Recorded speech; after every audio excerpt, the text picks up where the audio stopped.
Hi, this is Marcus Pulis, and this is Voluntary Visions. Today I'm going to be talking about the veto of the Yemen Resolution that Donald Trump just did. The Congress, in a bipartisan manner, passed a resolution through both houses to stop the American involvement in the Yemenis war. And this is largely in support of Saudi Arabia. The title of this video is going to be, "This is How a Republic Dies." For those of you that know me, you know two things. You know that I am very anti-war and I am very anti-government. Anti-war, anti-government should go together because war is the health of the state. And why this is the death of the Republic is because the Constitution and what is the United States was an experiment. Many people want to say that it was an experiment in freedom, and that isn't true. It is an experiment in limited government. Can a government exist but remain limited? The answer is pretty clearly no. To cover that, I want to give you a quote. This is by Lysander Spooner, who is very influential on me. He said, "But whether the Constitution really be one thing or another, this much is certain, that it has either authorized such a government as we have had, or has been powerless to prevent it. In either case, it is unfit to exist." Lysander Spooner. So this experiment of limited government that in theory was very little more than an umpire, and you can look at how Rothbard felt about that and basically argued against it. But you can see that all around us. There is no such thing as a limited government. Governments devour. And one of the ways that they devour is through the use of warfare. And Donald Trump has definitely showed that in the last 24 hours, roughly.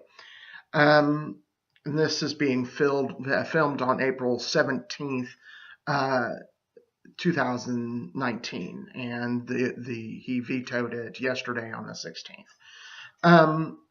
So there's an article, there's actually several articles that Trump, where they quote what Trump had to say and his arguments to why he had to veto this bill.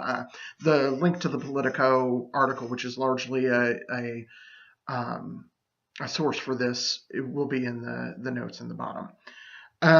He said it was an unnecessary, dangerous attempt to weaken he said, my constitutional authority. So let's look at that. What kind of constitutional authority does Donald Trump have when it comes to warfare? By his own admission, we're not at war. So why should this have to be vetoed? If we're not at war, why do we have to say no to not being at war? For one, that doesn't make any sense. Number two, let's look at those actual powers. Article 1, Section 8, Clause 11 in the United States Constitution is called the War Powers Clause. It vests Congress, not the president, with the power to declare war. It says, the Congress shall have the power, ... to declare war, grant letters of marque and reprisal, and make rules concerning captures on land and water. It is the Congress's job to declare war, to get us involved in war, to put us there. And that was on purpose. The reason that the people who founded the United States government, they saw that that war was going to be the thing that pushed our government to more and more control over its own people through emergencies and the need for warfare and power and strength and empire. And they knew that that was bad, so they decided to make it very difficult and vested that power with Congress because they saw that in vesting it with Congress, it would be much more difficult to get several people to vote on that, especially when they're only, like, for instance, the House of Representatives, they're elected every 2 years. And at the time of the writing of the Constitution, the senators were appointed by the state legislatures. So these were people or states deciding whether we go to war or not. And that was very important. It was important not to put it in one person's hands. And the reason is because that's how dictators are made. That's how kings are made. They get themselves an army around themselves and defy the people, and which they're doing right now. But so what powers does the president have? And it's very simple. When a war has occurred, in theory, when that war has begun, it is his job to be the top guy, the commander-in-chief, the guy that is in charge and telling the people in the field, or the generals in the field, what to do. Now, most commanders-in-chief kind of have more of a hands-off approach in this manner and let their generals, as they should, make these decisions and do it themselves. Well, so but the buck stops here. Eventually, somebody needs to be the guy at the top, in theory, to make those decisions, and those decisions are made by the President of the United States. And this, it can be, in an age of nuclear weapons, this could be he makes the decision whether or not to launch a nuclear strike. He makes the final decision to whether we go to war with somebody once, or not really go to war with somebody, but when to go to battle with somebody. He makes that final decision to step and launch. And several years ago in the 70s, there was an idea that, because of the nuclear threat, and that's why this confusion has come down, you can't wait for Congress to, if the Soviet Union was launching nuclear weapons at us, you can't wait till Congress gets together and hangs out and to make that decision.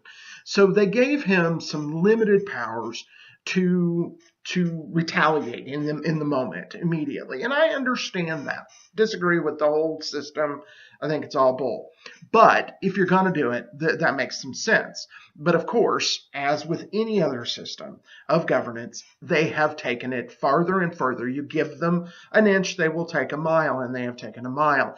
And the veto last night was another mile. It is not just a simple little thing.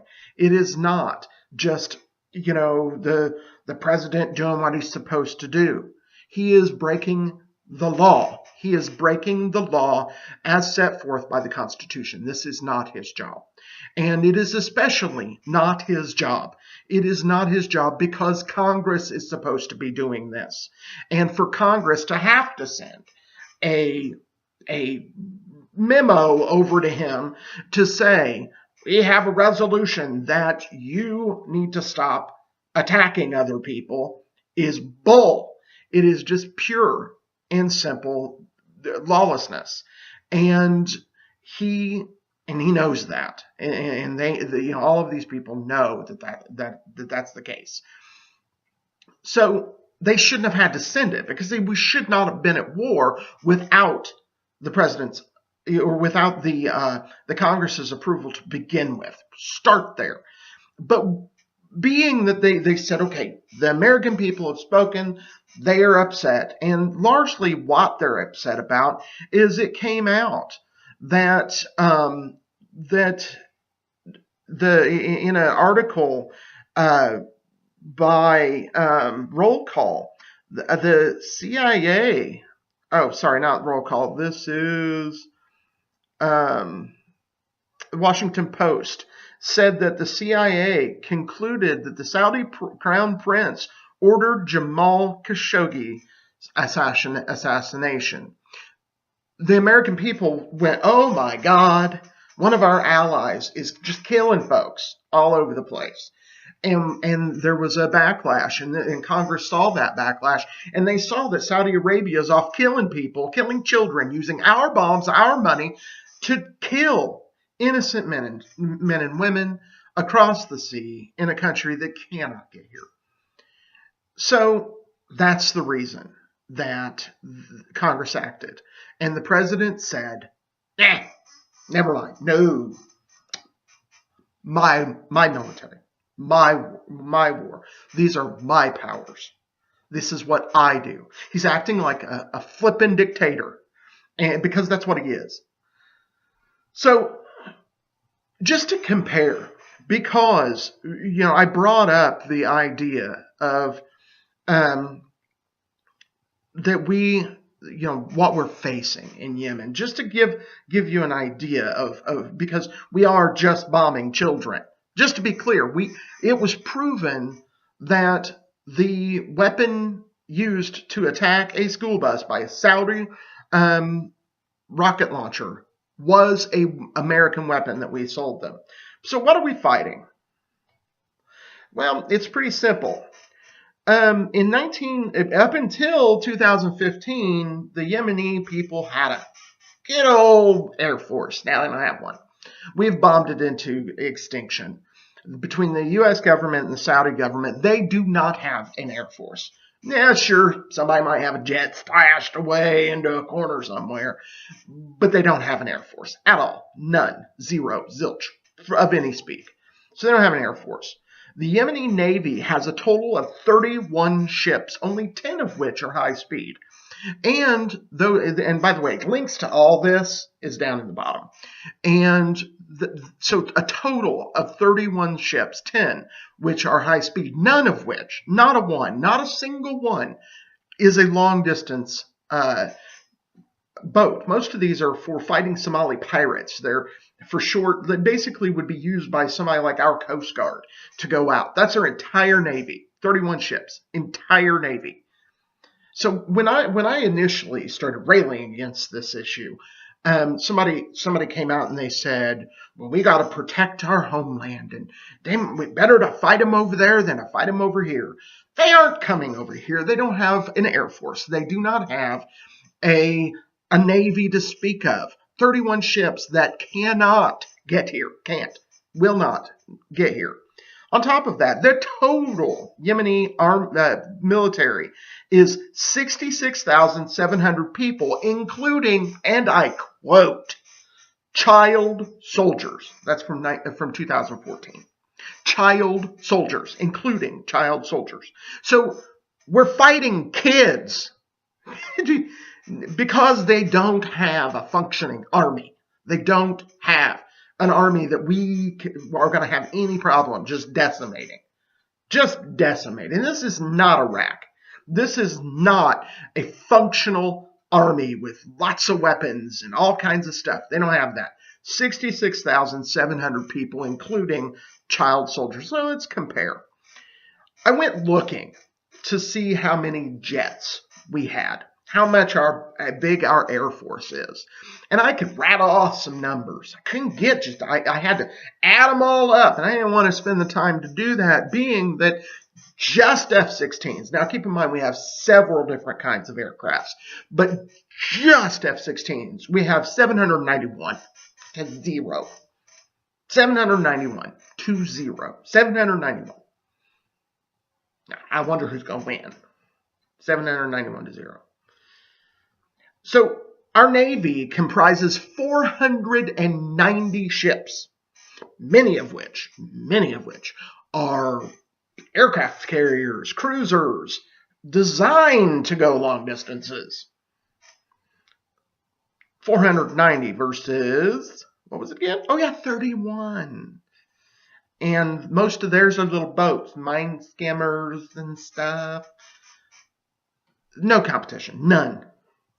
Oh, and the total members of our armed forces compared to their 66,700, including child soldiers. Ours, which does not include child soldiers, everybody's got to be at least 18, right? So every one of our soldiers is 1,358,193 as of 2017. I think we got them. I don't know about you, but I think we might have got them. Just maybe. Just maybe. You might say, well, we're spread out all over the place. Yeah, we are. What if somebody actually tries to attack? We're spread out all over the place. If we had 1,358,193 people sitting at home, you know what they wouldn't do? Attack us. It's weird. It's kind of strange. If we actually brought our troops home, we'd be safe. Because we'd have all those ships, all those aircrafts, and all those soldiers home. Not causing trouble, not causing blowback, not causing loads and loads of problems. So let's just be clear. This has nothing to do with security, not a thing. It has to do with empire and building infrastructure, conquering the Middle East. It has to do with conquering the world. It has to do with our government, this government in the United States, attacking women and children and killing them for a greater tax base and for a more control over all the economies in the world, because they're doing so good with ours. That's for another discussion. So that's just statement one from the Fuhrer. And then we move to this. He said, there are no United States military personnel in Yemen commanding, participated in, or accompanying military forces of the Saudi-led coalition against the Houthis in hostilities in or affecting Yemen. He also called it a political document. Pretty good politician, being that I was looking up earlier, roll call said that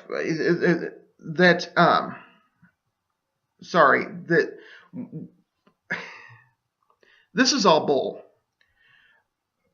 When looking things up, I found that, what do you know?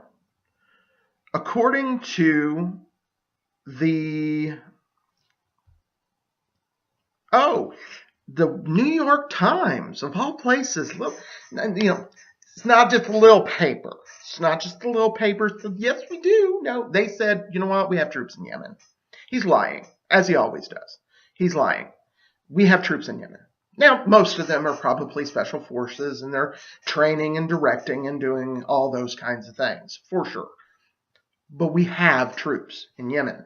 Been trying to get to this roll call article, and that's because it was involving lie. That's what, again, distracted me.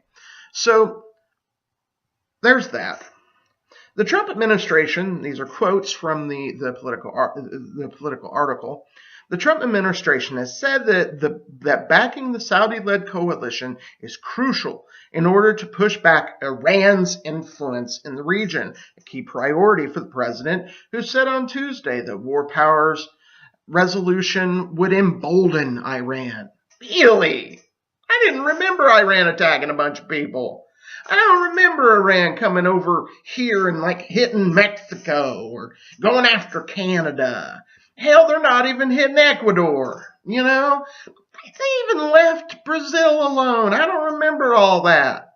I don't remember them attacking anyone. Oh, sure, I bet people are going to say, but they are emboldening terrorists all over the world. Just look at what they're doing with the Palestinians and then Syria and all that. Yeah, we'll get to Syria in a minute. But why are they doing that? Oh, yeah, because we're interfering. We're attacking in Syria. So they sent some help. So we're attacking and supporting Israel's occupation. So they sent some help. I don't see them attacking. I see defense. All these people that are like, when I say war is murder, what about defense? Well, these are people defending. These are people taking actions to defend their homes. That's what they're doing. It's not that hard. It's not a difficult concept to get. So he also went on to say, my administration is currently accelerating negotiations. This is him trying to like say, oh, but I'm still a peace guy. You guys that just want peace, you just keep voting for me, keep supporting me because it's part of the plan. Yeah, he said, my administration is currently accelerating negotiations to end our military engagement in Afghanistan and draw down troops in Syria, where we recently succeeded in eliminating 100% of ISIS caliphate. Okay, this is where my roll call article comes into play. This is a quote from roll call, like a month ago. Quote from administration officials. But the groups remain active, talking about ISIS, and still numbers in the thousands in Syria and Iraq. In Syria and Iraq, 100% gone, right? And it is probably adding about 50 new members a month. The Defense Department Inspector General report says the group command organization is intact. Its fighters are battle hardened. 100% gone though. Just 100%. They're all gone. They went away. They just from a month ago. My administration said those guys are there, but not anymore. Come on. What an idiot. So he said, continue, congressional engagements in those endeavors would be far more productive than expending time and effort trying to enact this unnecessary and dangerous resolution that interferes with our foreign policy with respect to Yemen. You little people, just go on. The nobility has this. I'm in charge. I think that was the AOC that said, oh, well, I'm in charge now. Well, guess what? Trump's in charge now. And he's going to do what he's going to do, which is kill people. He's going to bomb and kill everyone. So again, how is this? How is this the death of a republic? Because a republic is supposed to be about a representative form of government. It is over.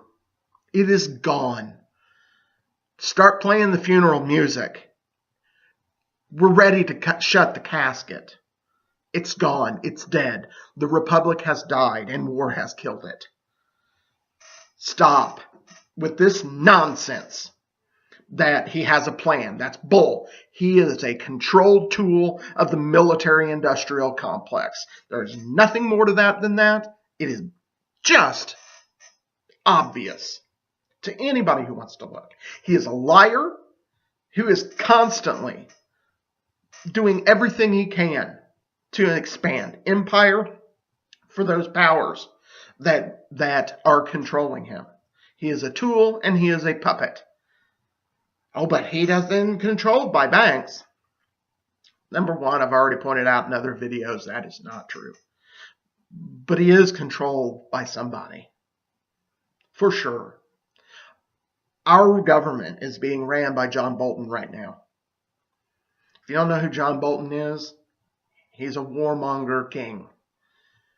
And he thinks that we're going to get to peace somehow by killing everyone.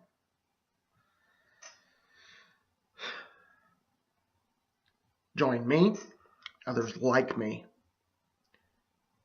Government is a scourge. Government cannot be limited. It cannot. It can be local. Because in a local government, a local community, say the size of your county, there's accountability.